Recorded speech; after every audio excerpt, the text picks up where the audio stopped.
Can two men lift the Dodgers to a world championship?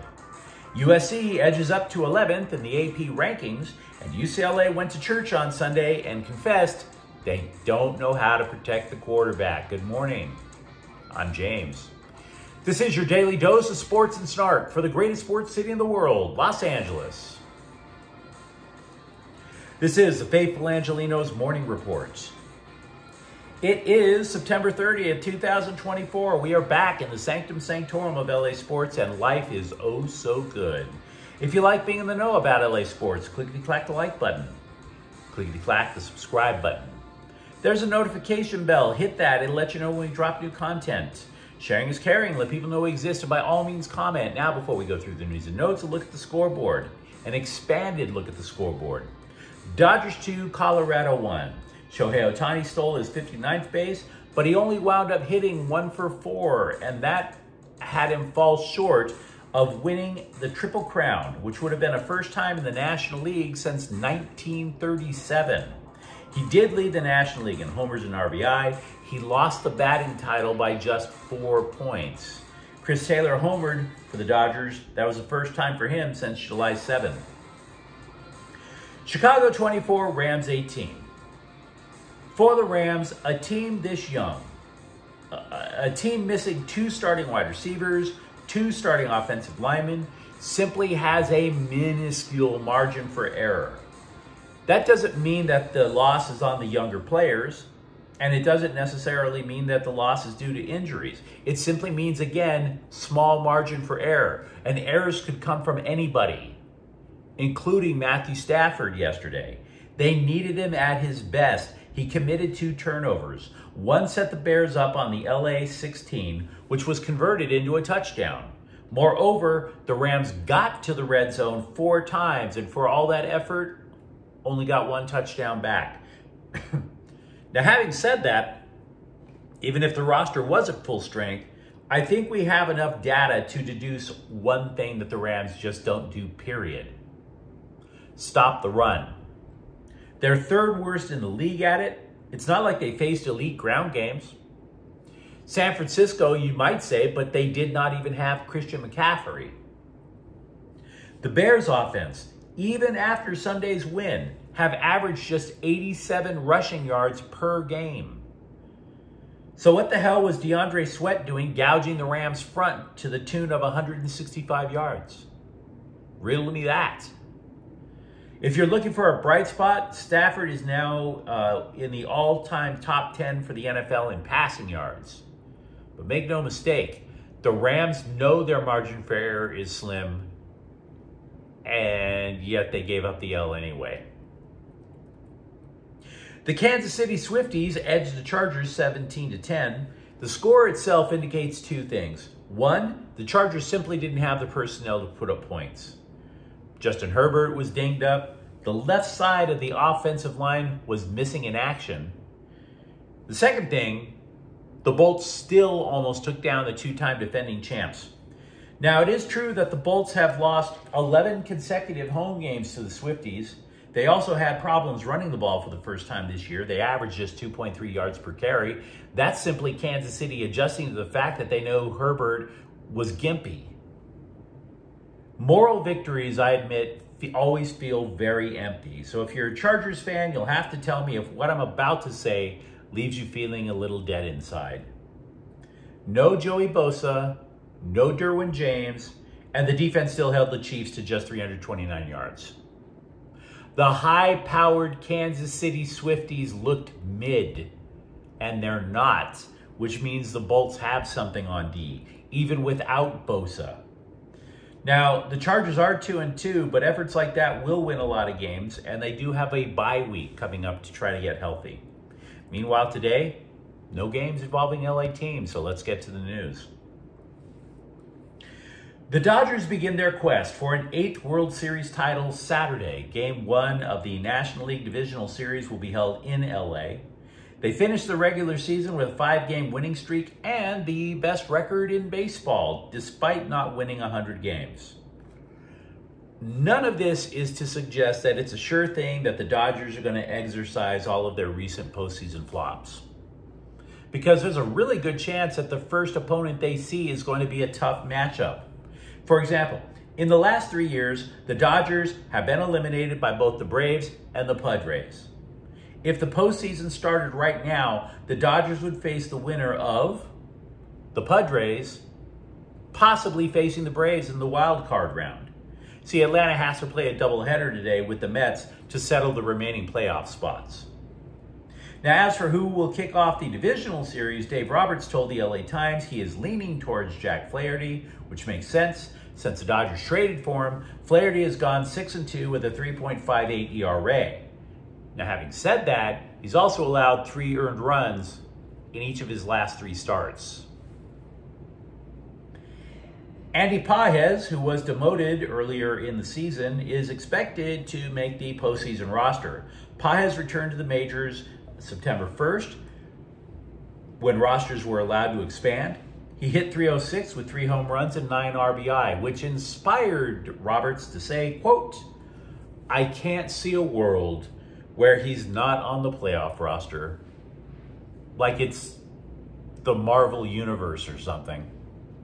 Anyway, that leaves Chris Taylor or Kevin Kiermaier as potentially odd man or men out. If it's Kiermaier, he said he would retire at the end of the year. So, the Dodgers did not win 100 games this year. You throw out the COVID season, and the Dodgers had 100 wins in each of the last 4 full seasons. So are they a threat to win the title? Which to me leads us all to a secondary question to answer the first. Can 2 elite players on a major league roster carry a team for a month? The answer is yeah, if it's pitching. Arizona has a World Series title. Their roster was totally meh, except for the fact that their rotation led off with Randy Johnson and Curt Schilling.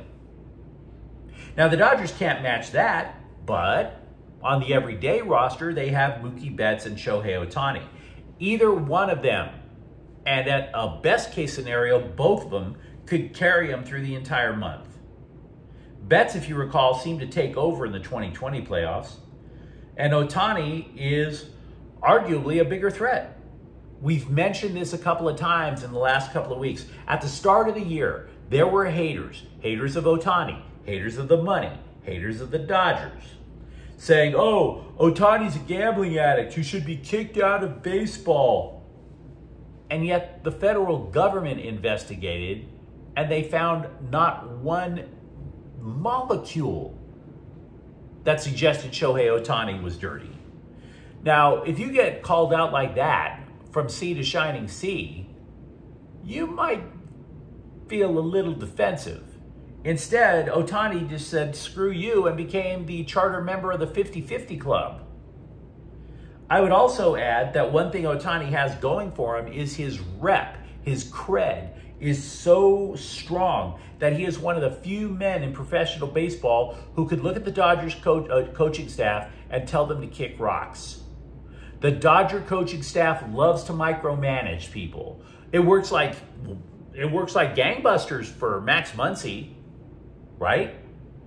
It's been amazeballs for a lot of other players, but they keep micromanaging in the playoffs, pitchers adjust, and the Dodgers keep flaming. Ohtani doesn't have to worry about that. Nobody's going to try and tell Shohei Ohtani how to hit. If Mookie Betts falls in line, you could easily see them putting up a ton of runs. Now, you might sit there and go, "James, you talked about 2 guys. What about Freddie Freeman?" Which is a fair question, but he's nursing an ankle injury, so you don't know what you're going to get. Now, I'm not trying to say you should hit the Vegas Strip and drop all of your Bitcoin on the Dodgers, but they're still a threat. USC edged up to 11th in the latest AP college football poll, and for the most part, I can't argue it. The top 9 teams in college football, all of them undefeated. The 10th team has a loss, but that team was Michigan, which, as we all know, beat USC. So yeah, this is pretty fair. The Trojans will be at Minnesota on Saturday. And by the way, For the first time all year, Captain Emo, Bill Plaschke of the LA Times. Yes, the guy with the estrogen dripping from his fingertips. They have to fumigate his keyboard to get rid of all that estrogen after every column that he writes. Finally shows up to a USC game after asserting all offseason that Lincoln Riley needs to get booked on the next Frontier flight out of town. Did Plaschke dial back on his error? Now that the Trojans are 3-1 and just like possibly in the college football playoffs right now? Of course not. Of course not. Not when you're a hot take guy. Hot take folks never admit when they're wrong, right? First paragraph of his column, fourth sentence. The coach's failures were hovering. Then, according to Plaschke, and again I quote, enter Miller Moss. First of all, not that it's important or anything, but Miller Moss didn't enter in the second half. He started. You're totally forgetting the fact that Moss, who has been pretty damn good this year, threw an interception in the first half, fumbled in the first half. The win did not happen in spite of Lincoln Riley, nor did Lincoln Riley and the coaching staff rescue Moss. Moss, Riley, the defense, all of them excelled in the second half, and now they're on the doorstep of the top 10, which is, again, an argument to be in the college playoff, Bill. Now, unlike Plaschke, if you're looking for a scribe that actually tried to rub some of his brain cells together, there's Tim Prangley, who covers the Trojans for USA Today. He is noticing that the Trojans, and this isn't too hard to notice, are making terrific halftime adjustments, particularly on defense. Because DeAnton Lynn is not stupid. He knows he doesn't have the same talent level that he had at UCLA last year. He needs to use his head, and he has been. Prangley noted that Lynn's adjustments have shut down, in order, LSU wide receiver Kyron Lacey, having a career day against the Trojans in the first half. Second half, zip. USC then had 0 game film on Michigan backup quarterback Alex Orji. But the adjustments held the Wolverines to just 19 yards in the second half until that ill-fated touchdown drive to end the game. And the Trojans shut out Wisconsin in the second half. USC has just allowed 23 points in the second half all year. They're not even allowing a touchdown per second half. A tale of two scribes. One using nothing but emotion and the other actually trying to think. Analysts have recently claimed that UCLA quarterback Ethan Garbers is the worst quarterback in the Big Ten. Now, I am not going to spend a lot of time dissecting whether that's true, because in order for any quarterback to be effective, he needs just a modicum of time to produce. You know who thinks Garbers hasn't been given any time? Members of the Bruins offensive line. Yep. Center Josh Carlin said, quote, I was talking to him and I told him that as the leader of the offensive line, we need to figure this out. We need to keep him up. We failed at that miserably. We got to start taking pride and not let him get hurt and not let him get touched so he can operate this offense, unquote. By the way, I appreciate somebody taking accountability. We should all have that as part of our own personal skill set, to admit when we're wrong. The numbers actually bear out what the center is saying. UCLA needs to tighten up. Oregon sacked Garbers 4 times on Saturday. He's been sacked 12 times all year. But you let me know what you think in the comments thread. How much of a threat do you think that the Dodgers are to win the title? What about the Trojans and their second half adjustments? And if you enjoyed the content, don't forget to subscribe to Faithful Angelenos. We talk LA sports every single day here. Thank you for watching. I'm James. We'll be back tomorrow. Faithful Angelenos is a Kian Corte El Queso production. Take care.